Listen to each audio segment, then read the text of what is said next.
Tulad ng ibang kapatiran, layunin ng Alpha Pi Omega ang magbigay ng serbisyo sa mga nangangailangan at magpalawig ang koneksyon sa bawat isa, lalong-lalo na sa komunidad, campus, bansa at sa fraternity.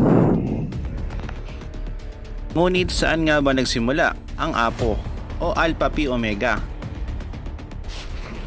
Ang APO o ang Alpha Pi Omega ay itinatag ni Frank Reed Horton noong 1925 sa Lafayette College ng Easton, Pennsylvania. Si Horton ay naglingkod sa US Navy noong panahong World War I. Matapos ang giyera, naging estudyante siya ng Lafayette College. Naniniwala si Horton na ang Scout Oath at ang Scout Law ang pamantayan ng pagkalalaki at doon na nga nabuo ang kapatirang APO o Alpha Pi Omega.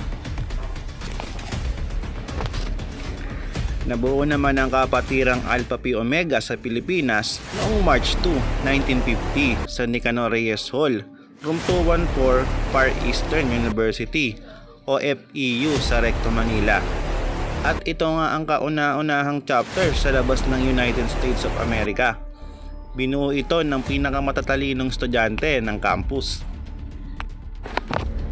At pagkatapos maitatag sa FEU, ay unti-unti na rin gumapang sa mga university ang kapatirang APO o Alpha Pi Omega dito sa ating bansa. Ngunit alam nyo ba na hindi gaya ng pangkaraniwang kapatiran, matindi pala ang qualification sa pagiging APO o Alpha Pi Omega.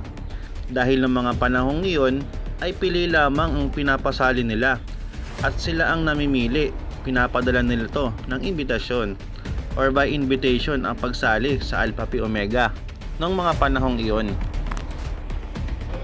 Sa paglipas ng panahon at pagdami na rin ng miyembro ng APO ay sinubok ang katatagan ng kanilang kapatiran sa paglaganap ng Frat War noong dekada 70, dekada 80 at dekada 90. Mga madudugong panahon natin o ang tinatawag na Battle of Supremacy. Dalawang malaking fraternity nga ang gustong sumubok sa katatagan ng Alpha Pi Omega. Isa dito ay ang Tau Gamma Pi dahil sila ang rising star ng mga panahong dekada 70 at Beta Sigma na isa sa mga hari ng U-Belt dahil sa superiority at dami nga ng mga miyembro nito. Dahil nga sa matunog na pangalan ng Alpha Pi Omega ay napakaraming high school ang gustong umanib sa kapatirang APO noong mga panahong iyon, lalo na sa San Sebastian na isa sa pinagaharian ng Beta Sigma.